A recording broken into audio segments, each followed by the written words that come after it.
Hello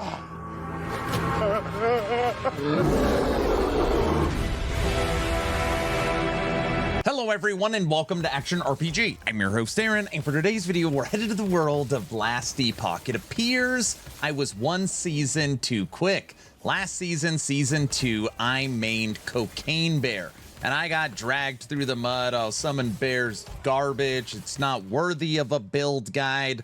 That is trash. And now everybody's jumping on the Cocaine Bear bandwagon. Well, I've made the decision to prove myself, even though my current Cocaine Bear is at 1144 corruption. As you can see on the screen right now, we are going to run it back with Cocaine Bear 2.0. I've made the decision I'm going to season start Summon Bear once again.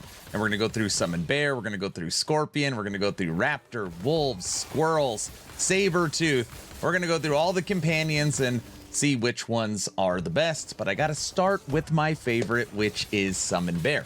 Now, right now, I'm kind of spec'd into the passive tree and skills that I plan on using for Season 3, even though right now it is only Season 2, and even spec'd in the old version, I mean, we're still over 1,000 corruption, so I'm going to show you my plan right meow. Moving over to Last Epoch tools, we're going to break down the blessings, idols, and gear first, and this is updated for 1.3 Season 3, so this is all the new stuff, okay? Now, my old Cocaine Bear, I made 3 different versions of it, and honestly, there's not a ton of changes. Beastmaster got a massive buff for Season 3, so our 1100 corruption Bear is just, I mean, it's going to be an absolute monster. So I'm really excited to test it out. Now, when you're looking at the blessings on here, it's based upon your gear. You could put on health, you could put on all res, you could do double armor or physical. The one blessing that I highly recommend is double health regen. This is base and percent, but you could always switch these out based upon the items you are using. None of them are required. Moving over to idols. Now, we have made a change on the idols. You want to get as much increase aspect of the shark effect as you can. So on here, we've taken that on both of our large idols. Also on these idols, if you want, you can get minion cooldown recovery speed so that your bear casts Earthquake more often, because with Season 3, your bear's going to be able to cast Earthquake, which is awesome. And the other idols just fill out life resistances for your character. But aspect of the shark effect, very, very important. Now, when you're looking at the gear, it is practically unchanged. The big difference here is we have put in our new primordial T-Rex skull. And what this is going to give us is a permanent minion in T-Rex. And it's not, I mean, it can die, but you never have to worry about summoning it or unsummoning it. When it dies, it'll just pop right up.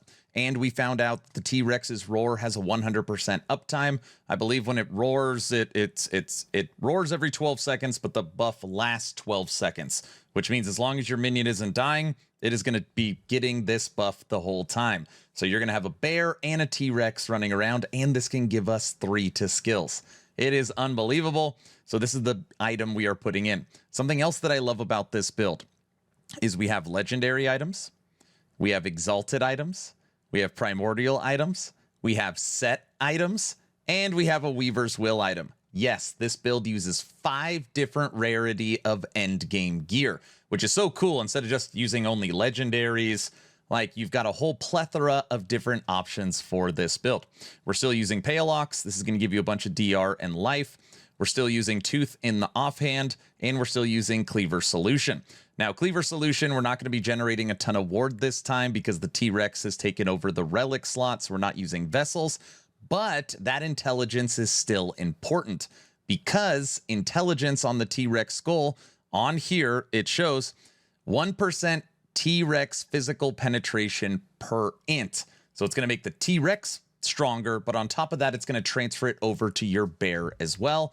So even though you're not getting the ward, I feel it is still best in slot. And then, of course, later on, if you do want more damage reduction and you want to go the red ring route, it's going to give you more attribute points so you can get those bonuses. But for now, I recommend Phantom Grips. It's going to give you 2 to minion skills. It's going to give you base crit. It's going to give you mana. They are still really, really nice rings.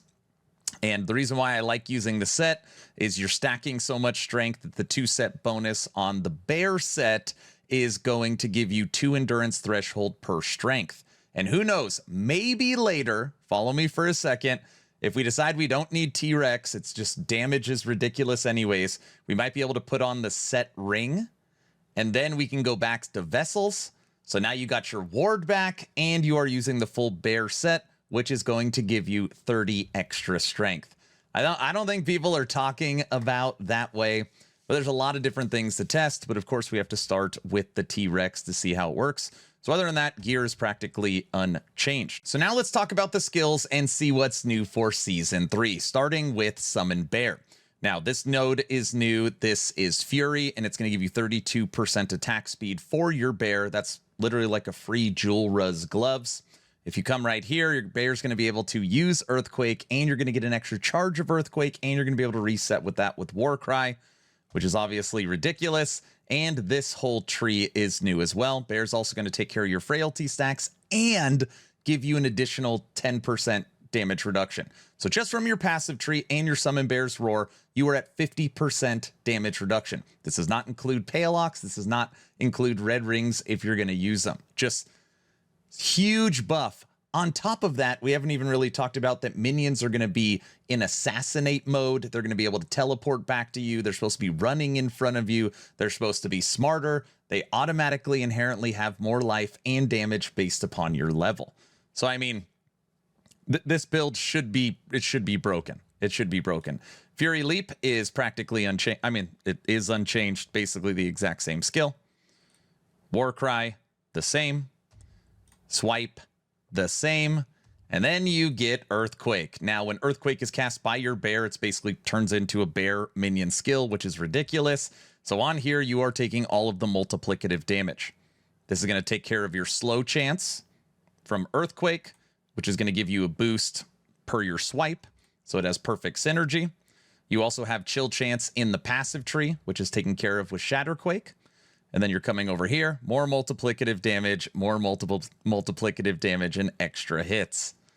Those are the skills. Now, the passive tree has definitely been updated. Not only did Beastmaster get a new passive tree, but we had to move around a lot of points because we needed 15 in Shaman to unlock Earthquake. So I'm going to take you through the new passive tree. We're still going strength and health regen. We still want more health. We still dual wield, and we're boosting our health and our companion's health. So here, nothing really changed. Over in Shaman, we're taking the physical penetration, we're taking the leap cooldown, and then this is where we get our shared chill chance. So your bear will be chilling enemies, and so will you at 10%. And that should be fine to ensure that you're always getting that multiplicative damage on your Earthquake. If not, you could add more points here. And these 15 points will unlock Earthquake for your character. Now, when you bounce over to Beastmaster, they have completely refreshed this tree. Yours in strength is still the same. Aspect of the boar is now triggered when you use evade or a movement skill. So you're going to be leaping all over the place and using evade, which is going to be actually easier for you to maintain aspect of the boar. And on here, you're getting endurance as well. You are only using one companion because the T-Rex doesn't count for more multiplicative damage. You're putting 1 point into aspect of the shark. You're putting 5 points into attack speed and your companion damage immunity after revive for 4 seconds. So if for some reason your bear did die, even though I'm pretty sure it's unkillable like Uber Aberoth or something, if you brought it back up, it would not take damage for 4 seconds. You're boosting your health regen per your strength. It's one of my favorite nodes for Beastmaster. You're boosting extra DR from aspect of the boar. You're transferring all your endurance threshold to your bear. Again, pretty much unkillable.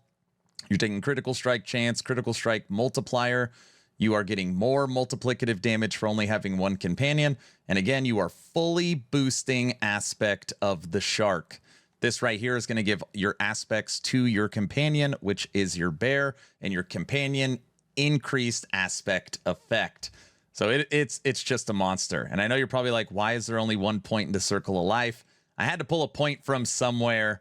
So I decided to put there. The last 5 right here are in Ancient Might, and this is a new threshold node that gives 1 level to minion skills and helps you with critical strike avoidance and health. That is the passives. All right, everybody, that's the video. That's the plan. That is the Season 3 starter. Let me know your thoughts in the comment section below. Did I miss anything? Is this build going to be trash, bro? Let me know your thoughts. Don't forget to like, share, and subscribe if you think I have earned it. August 21st kicks off Subathon 4. We're going to do all the standard crazy shenanigans and Aaron After Dark and special guests and giveaways and They always put me through torture, so that event kicks off with Season 3 start. Don't forget to check out actionrpg.com, my newly launched website where we are gearing up for Season 3 right now. Lots of awesome creators on the website, and we are now working with API, and Last Epoch will be the first game. So I don't know how long that's going to take, but you should see some really cool stuff coming in the future. Last but not least, don't forget to check out the Discord, over 5,400 action RPG enthusiasts. We play all the different games, and all the subathon events will be through there. So movie night, game night. Right now I've got an active hoodie giveaway for just being a member of the community, so don't forget to check out the Discord. I'm done. Hopefully you were entertained or at least learned something. Aaron, out.